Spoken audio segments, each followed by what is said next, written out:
Hi, good morning, students. Welcome to this class. Today we are going to study rotation through finite angles. Let us go to the class.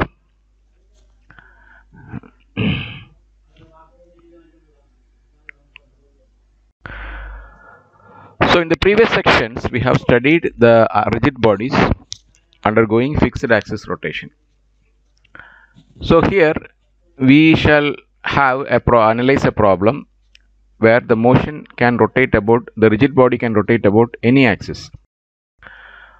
So, we instead of emphasizing the formal mathematical details, we'll try to gain insight into the basic principles, and also we will understand what will happen to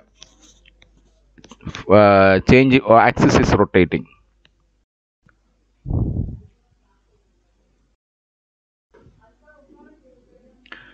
Now we will start with the angular velocity and angular momentum and its vector nature. So in the translation motion, what we do is we choose a convenient coordinate system, and the position of a body is denoted by vector r. Then we find the velocity and acceleration by differentiating that r with respect to time. And if we want to try to introduce angular coordinates about the x, y and z axis, so like that, using this angular coordinates, we have to specify the angular orientation of a body by a vector. So my question is whether this angular orientation can be represented by this theta is equal to theta xi, theta yj, theta zk. So the problem is there is no way it will not work, because there is no way to construct a vector to represent an angular orientation. The angular orientation cannot be represented by a vector. The reason is that the components of theta x and theta I cannot be vectors, is that the order in which we add them affects the final result. So that means that will not obey the vector addition. That the theta xi, theta y plus theta yj is not equal to theta yj plus theta xi. So vector addition is commutative. So we cannot use the theta x, theta y used in order to specify an angular orientation. So now we will approach this in a different angle, in a different way. So what we will do is we have a body, we call it as maple syrup, and we rotate it by pi by 2 around x axis and then pi by 2 around y axis, and then compare the result, and then in the reverse order. Okay. So here theta xi plus theta yj. So here you are rotating with respect to theta x. First I am rotating with respect to theta x, and then I am rotating with respect to theta y. So in the left panel, that is what the case. So now initially this axis is rotated like this, and then again after rotating theta y, it is like that. This line comes in the word m is what showing here.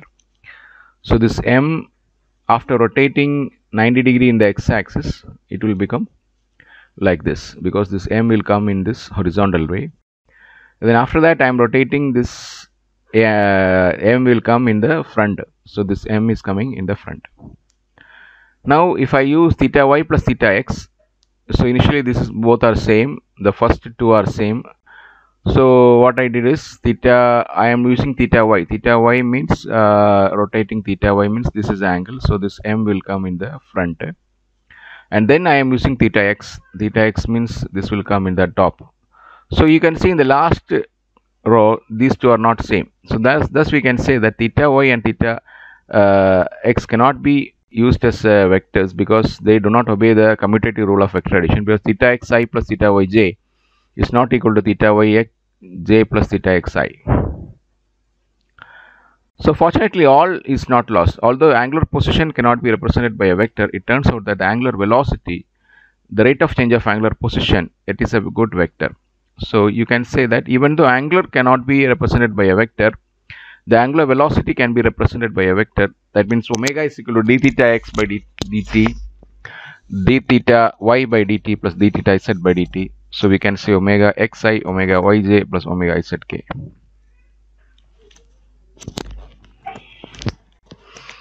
So the point is that although these rotations through finite angles do not commute, infinitesimal rotations do. That means for a large angle it will not commute, but even if we are taking a very small angle, that is called infinitesimal angles, if we rotate for a very small angles, that will be commute. So that means in the limit delta t tends to 0, this omega represents a true vector. So we can say that angular velocity is a vector. And now angular velocity of a particle, how we can use this angular velocity in explaining the rigid body rotation of a rigid body. Now what we are going to do is, we are going to assume a rigid body that is rotating about some axis. You can see this body. This is a rigid body and that is rotating about some this z axis. And the axis is given by the vector n.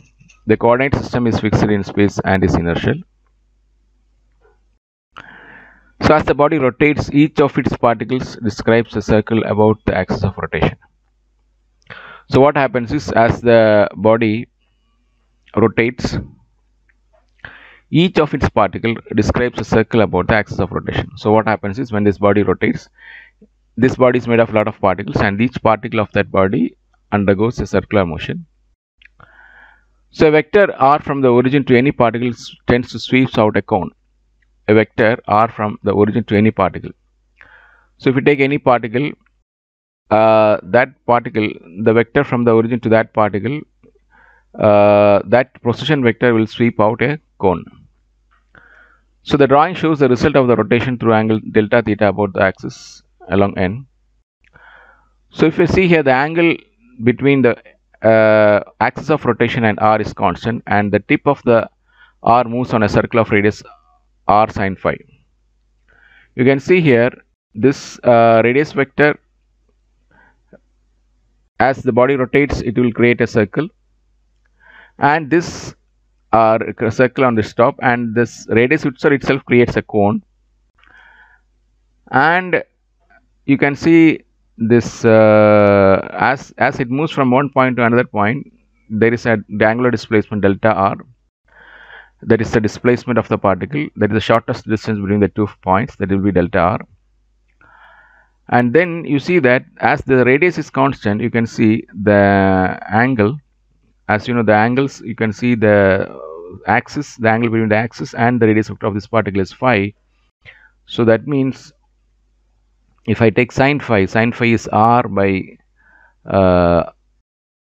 the length this. So that for r sine phi is this angle, and the angle swept in this plane xy plane is delta theta. So what I am saying is this r sine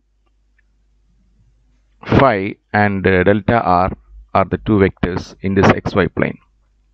So r sine phi lies in this plane,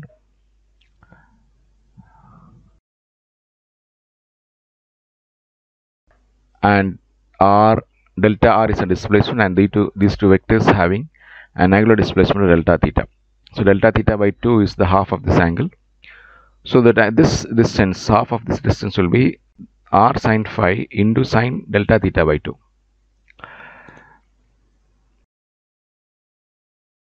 Okay. So that means the total angular displacement of this particle during this change in the angular displacement is delta r. So that will be twice of this r sine phi sine delta theta by 2. So if delta theta is very small, we can say sine delta theta by 2 is equal to delta theta by 2. So that will become the angular displacement delta r will be r sine phi delta theta. So in this limit delta theta, if delta theta occurs in the time interval delta t, we have delta r by delta t is r sine phi delta theta by delta t. So that means in the limit delta t tends to 0. So you'll get delta. So what I'm doing is, if I divide this delta r by delta t and put the limit delta t tends to 0, you will get r sine phi delta theta by delta t or d theta by dt. So in this limit, dr by dt is tangential to the circle as shown in the below. Recalling the definition of the vector product cross product, we see that the magnitude of dr by dt, that is r sine phi d theta by dt, and its direction perpendicular to the plane of r and n are given correctly. So you can see here in the circle, the r sine phi, the velocity is dr by dt. This is r, dr by dt is the velocity. This is the radius vector of the particle. The angle between the origin, the axis, and the radius vector is phi. So r sine phi d theta by dt. So n cross r d theta by dt is dr by dt is v. So n d theta by dt is omega. So what we get is dr by dt. That is the linear velocity is v. That linear velocity is omega cross r. So that is what we come to the end of this video.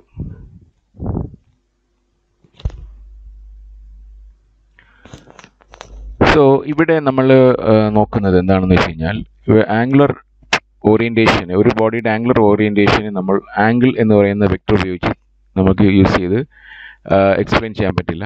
മറിച്ച് angular velocity ഒരു വെക്ടറാണ്. കാരണം angle vector അല്ലാത്തതിന് കാരണം ഒരു ബോഡിയെ നമ്മൾ രണ്ട് രീതിയിൽ θxi + θyj എന്ന് rotate ചെയ്ത് കഴിഞ്ഞാലും θy + θx എന്ന് റൊട്ടേറ്റ് ചെയ്ത് കഴിഞ്ഞാൽ അവസാനം കിട്ടുന്നത് രണ്ടും ഒന്നല്ല, ഒരേ ഓറിയന്റേഷൻ അല്ല. അതിപ്പോൾ ആംഗുലർ ഓറിയന്റേഷനെ നമുക്ക് വെക്ടർ ഉപയോഗിച്ച്, ആംഗിൾ എന്ന് പറയുന്ന വെക്ടർ ഉപയോഗിച്ച്, അപ്പോൾ ആംഗിൾ ഒരു വെക്ടർ അല്ല എന്നാണ് പറയുന്നത്. അപ്പോൾ ഒരു ബോഡി ഒരു ആക്സിസ് റൊട്ടേറ്റ് ചെയ്യുന്നു, പക്ഷേ ആക്സിസ് തന്നെ റൊട്ടേറ്റ് ചെയ്യുന്നു അല്ലെങ്കിൽ ആക്സിസിനെ ട്രാൻസ്ലേറ്റ് ചെയ്യുകയാണെങ്കിൽ അങ്ങനത്തെ കേസുകളിൽ നമ്മൾ അസ്യൂം ചെയ്യണമെങ്കിൽ നമ്മൾ ആംഗുലർ വെലോസിറ്റി ഉപയോഗിക്കേണ്ടതായിട്ട് വരും. ഇവിടെ ആംഗുലർ വെലോസിറ്റി ഡിഫൈൻ ചെയ്തിരിക്കുന്നത് rate of change of angular displacement ആണ്. അപ്പോൾ components omega X, omega Y, omega Z എന്ന് പറഞ്ഞ 3 കമ്പണൻസും വെക്ടേഴ്സാണ്. അതിനൊരു എക്സാമ്പിളാണ് നമ്മളിവിടെ കാണുന്നത്. ഒരു റിജിഡ് ബോഡി എടുത്തു, ആ റിജിഡ് ബോഡിയിൽ ഏതെങ്കിലും ഒരു പാർട്ടിക്കിൾ എടുത്തു. ആ പാർട്ടിക്കിളിൻ്റെ പൊസിഷൻ വെക്ടർ r ആണ്. അതിൻ്റെ റേഡിയസ് വെക്ടറും ആക്സിസ് ഓഫ് റൊട്ടേഷൻ നമ്മൾ ആംഗിൾ ഫൈ ആണ്. അപ്പോൾ ഈ ബോഡി റൊട്ടേറ്റ് ചെയ്യുമ്പോൾ ഈ പോയിന്റ്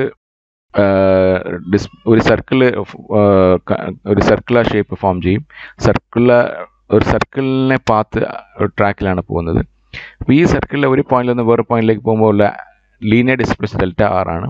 ഈ രണ്ട് ട്രയാങ്കിൾ എടുക്കാം. ഒന്ന് ആറും ഈ ആക്സിസും തമ്മിൽ ഫോം ചെയ്യുന്ന ഒരു ട്രയാങ്കിൾ. അങ്ങനെ r സൈൻ ഫൈ എന്ന് പറയുന്ന ഒരു വാല്യൂ ഇവിടെ ഉണ്ടാവും. പിന്നെ ഈ പ്ലെയിനിൽ ഒരു ട്രയാങ്കിൾ ഫോം ചെയ്യും.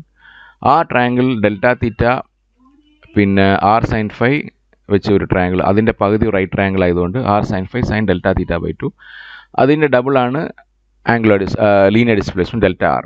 ഈ ഡെൽറ്റ ആർ കണ്ടുപിടിച്ച് കഴിഞ്ഞാൽ നമുക്ക് dr by dt കണ്ടുപിടിക്കാം. dr by dt എന്ന് പറഞ്ഞാൽ വെലോസിറ്റിയാണ്. വെലോസിറ്റി എന്ന് പറയുന്നത് r sine phi d theta by dt ആണ്.